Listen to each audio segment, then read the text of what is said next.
Hello everyone, Don here again with the next update on the Corsair project.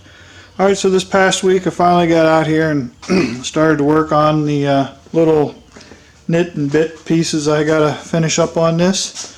So the first thing I did this week was my circuit breaker panel inside, as you can see in there.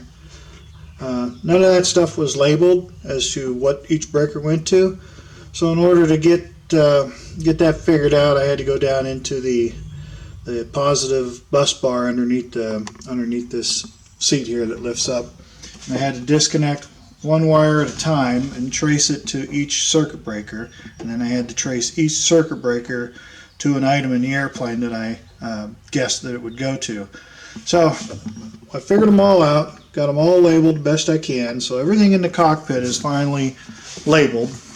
And you can see there's little labels here for the air. That's for that air vent down there, so it lets me know which one's cold, and over here which one's for the warm side. So you can open one or both, and then all the throttles labeled, and all the switches are all finally labeled. I got one spare switch there. I got my flap connections there, and then on the stick I got the push to talk on the top here for this button, and then these are your up and down trims for the elevator. These will eventually be for the aileron, but I don't have them yet. Oop, gonna ruin my canopy. Had it sitting on the tail of the plane here. And then the next thing I did after I got that all done is I dug out this little piece of plywood and sanded her down and treated it with some Minwax, just some satin finish. Got a piece of piano hinge out. So all I need to do is put a little quick fastener up here. You can, a little quarter turn, open up, and then it'll allow me to get back in here to the battery, and basically a little luggage tray there for carrying stuff in. So that's kind of what I got done inside. And as you can see, as soon as this will focus again, it's probably the low lighting in here. But anyway, as I got all that done, come on, let's focus plane. There we go. I put all the seat cushions back in place. So that should be done. And then up here, I noticed that the left brake master cylinder seemed to have been leaking. It was making a stain there on the floor. But it wasn't the actual master cylinder, it was that hose coming up to the bowl there for the reservoir. All these little clamps. Oops, my finger's hitting it's kind of hard. I'm about standing on my tippy toes here. But all these little clamps here, apparently over time they've kind of seated in and got loose, so I had to go in and retighten them. But it was just running all the way down and running off there, so it's pretty much empty right now. So I bought another bottle of, it's just power steering fluid. I'll unscrew that, fill it back up, and then we'll be ready to stick this fuel tank back on. Alright, and then let's see, I was trying to find some clamps. I'm going to clamp this water line to this motor mount on both sides, so I need to order 2 clamps for each side. I'm just going to order another. It's a 1/2 inch, and then this is going to be about a 15/16 clamp for here. So I'm going to get that ordered, 2 of those for each side, so I can do the same thing over here. So this isn't going to end up chafing on anything and rubbing on the firewall or rubbing on here. That's all done as before. I was going to get to doing this, but I didn't get to that. This is going to be a little bit yet for that spacer. But what I did do is worked on my tail covers here for the rudder access. So as you can see, I got them done. I was hoping to get them painted today, but today was absolutely miserable. I just finished making them today. I had to sand them, fill them, prime them, fill them, prime them. But they turned out pretty good. They're not perfect, but they'll do. I mean, you can see there's a little bit of a gap here, but it'll do. I wanted to paint them, but I have other things that I need to touch up as well. You can see I got a little nick here from something, but I'm going to paint all these screws as well. And what I did is I put a little strip of aluminum on the backside, just pop riveted it in. That was going to be the quickest way instead of trying to glue in wood net. And it's got little Tinnerman, little nut plates with number 8 screws. Just some number 8 like sheet metal screws hold that in place. So I just have to pop them off, wipe them down, and shoot them with the dark blue. But since I'm doing that, I was going to mix up enough and, you know, touch up little spots like this where it's starting to expose from chipping for some reason or another. I basically run a cowling, but here's what I had to do with the circuit breakers. The 220 amps are the fuel pumps. I have 2 fuel pumps on each separate circuit, so 20 amp fuel pumps. And then the instrument bus, when you turn the power on, it feeds all the gauges. Basically 12 volts, that's on a 5 amp. Tail wheel motor, it's an old windshield wiper, not windshield, but a door motor, retract motor. Same motors that's in my Mustang doors, actually. So that's 20 amp because that's a high amp. And then there's a 5 amp for the flaps, 5 amp for the nav lights, and then 5 amp for the ignition switch, basically. Starter, ignition switch. When you turn it on, it turns on the relay for the computer for the engine. So it's basically an ignition switch. The 30 amp is the high current flow for the engine, for the coils and fuel injectors and everything are all off this 30 amp breaker. And the next 30 amp breaker is for the gear pump.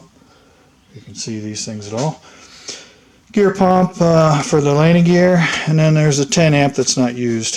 So I had to dig out the book and find out what everything had power. So then one of the other things I just finished up on is patching up the tail cone.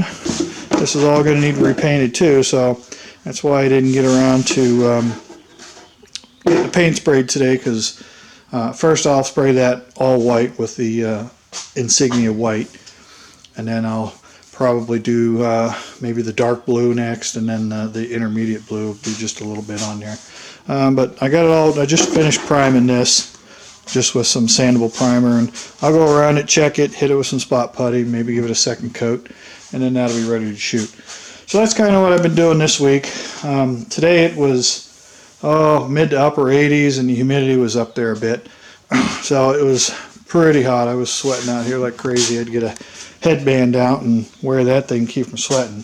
Now what I finally decided I'm going to do with this is I'm going to get a piece of stainless steel. This was originally just 1 foot by 2 foot piece of ceramic blanket. And I'm just going to go get me a piece of really thin stainless steel sheet metal.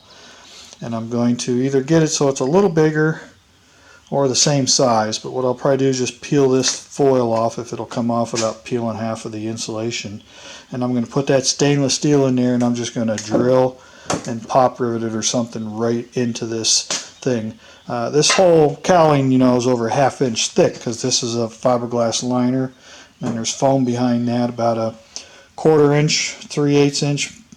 I originally started at 5/8 or 1/2 inch, but it was sanded to make it round. So there's fiberglass outside, inside, and then foam in the middle.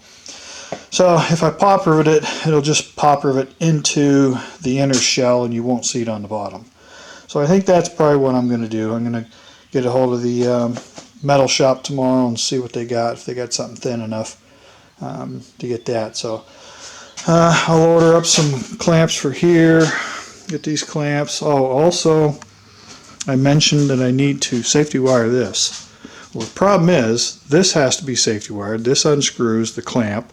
This center body is stationary, that's what locks into here, and then this ring, there's holes in here for safety wiring. But you can't safety wire this one to this one because they both tighten in the same direction. So what I figured out is, I took this screw out here. I'm going to buy some, what do they call them? Kind of like a little barrel head screw. Fister screws, Fister head screws. They're a straight slot, but they're cross drilled.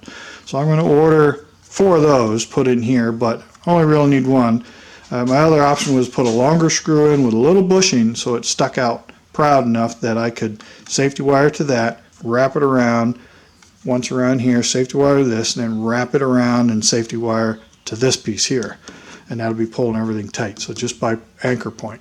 Usually the center section would have a hole in it, but there's no holes in this one to safety wire this to or this to, because these all have to be pulling in a tightening position. So if they try to loosen, they'll be pulling against the safety wire. So I'm going to order those screws, order these clamps, order a lock to lock that thing in place, probably like a deuce fastener or quarter turn, one with a little blade. It's a little kind of Humpty Dump thing. Thumb screw is basically, it's kind of like a wing nut but flat.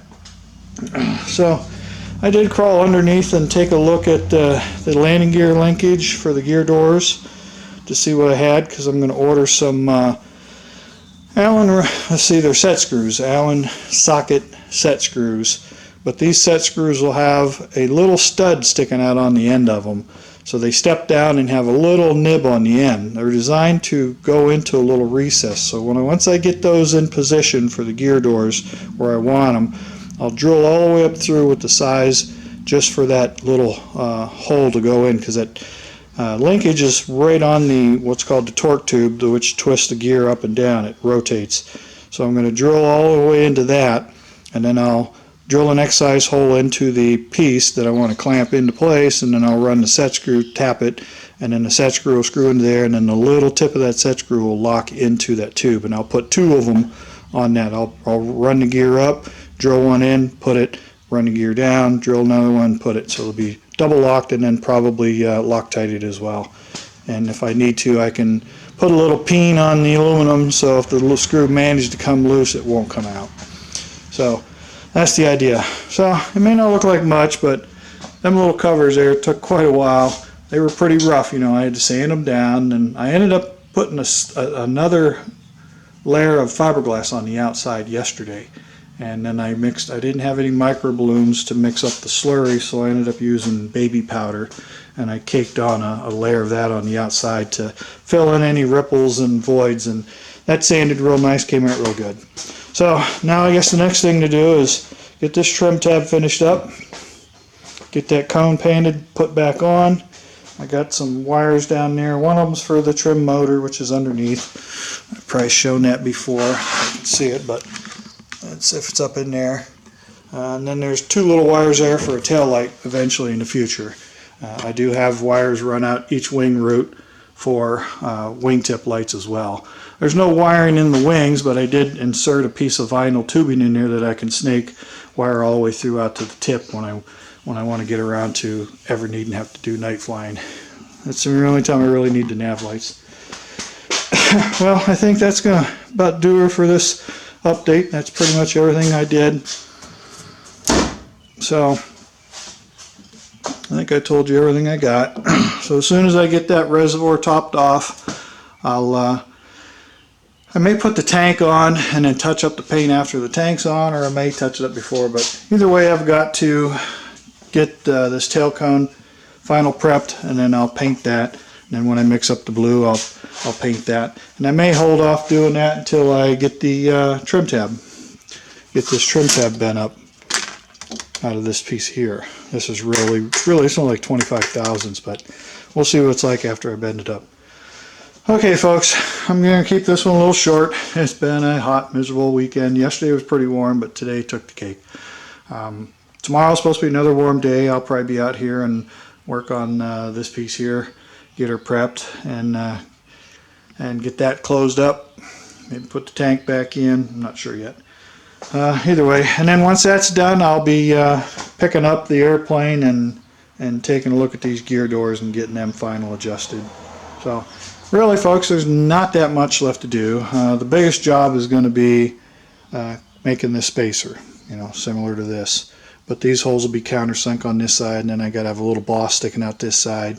And then where this is countersunk here, it needs to stick out on this side so the propeller will fit onto it just as if it was right on the end of that propeller flange from the motor. So it's got to look like that. You know, the front's got to have this sticking out, and it's got to have these sticking out, which will be metal.